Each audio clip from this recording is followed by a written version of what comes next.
In this video, we are going to know more about the investment with its exact meaning and different types. So, let's first define what is the investment. Investment is the dedication of an asset to attain an increase in value over a period of time. Investment requires a sacrifice of some present asset, such as time, money, or effort. In finance, the purpose of investing is to generate a return from the invested asset. The return may consist of a gain, profit, or a loss realized from the sale of property or an investment, unrealized capital appreciation or depreciation, or investment income, such as dividends, interest, or rental income, or a combination of capital gain and income. The return may also include currency gains or losses due to changes in the foreign currency exchange rates. This series is made mainly to highlight investment in startups and small businesses. So here we will compare the most common options of fund investing. Before exploring the investment options, let's first explore some acronyms and expressions we are going to use in our videos. ROI, Return on Investment. ROI marks profitability ratio. As an example, if your net profit is $1,000 and the capital you invested was $3,000, your ROI would be 33%. Inflation. Inflation is a general increase in the prices of goods and services in an economy. ETF, Exchange Traded Fund. We will discuss it in some details in this video.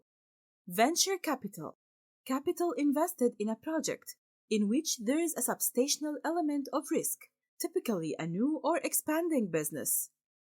Passive income, it's money that you earn without active involvement. In other words, it's income that's acquired automatically with minimal labor to earn or maintain. Now, let's explore some types of investment for passive income generation.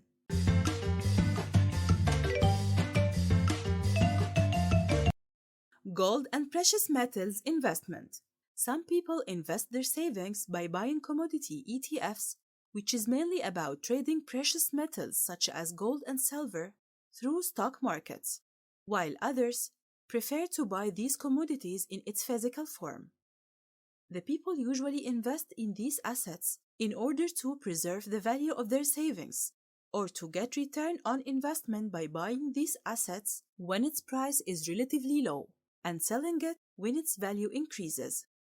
This kind of investment is good for inflation hedge and it's risk-free. It allows you to preserve the value of your savings. However, this type of investment generates no return if you used it for merely value preservation. But if you decided to trade on it, it's not a type of investment to bring you passive income. It requires you to follow up and calculate continuously when you should sell and buy assets.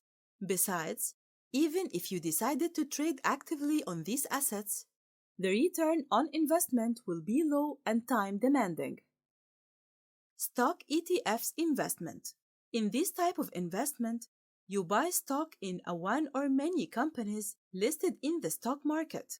Buying this stock means that you have bought an equity in the company, which make you partner of this company in success and failure, but without decision-making rights. This is a big topic to discuss, but what concerns us here is pros and cons of this option. This good thing about this option is that it has a medium or high yield on investment if you are expert enough to be player in this field. However, the disadvantage is that it's very risky. You might lose your investment if you are not experienced stock trader. Besides, needs from you a lot of work to make right decisions if you wanted to be active trader. If you decided to trade through experienced trader, broker, you will need to pay commission for managing your investment. Even with trading through a broker, it will not be risk-free investment. However, the chances of successful investment will be higher. Another drawback is that brokers mainly profit from commissions.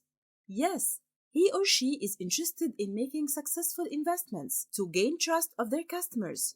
But after all, They are not investing in a mutual fund with their customers, so it's not critical for them if the investment fails. Bond ETFs or investment certificates from banks. In this type, you issue an investment certificate from the bank or trade bond ETFs related companies listed in the stock market, and in return you get a regular income. The good thing about this kind of investment is that it's risk-free. However, the disadvantage is that it has no return on investment, or at least has a very low return on investment, because usually governments make it available and control the interest rate to collect funds from the people. But when the inflation strikes, the actual income from investment becomes zero or brings very low level of ROI, return on investment.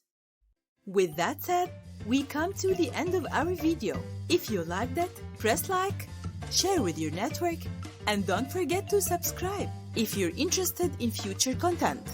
This will help us to grow and provide more professional content that helps you to be a better opportunity hunter and super smart investor.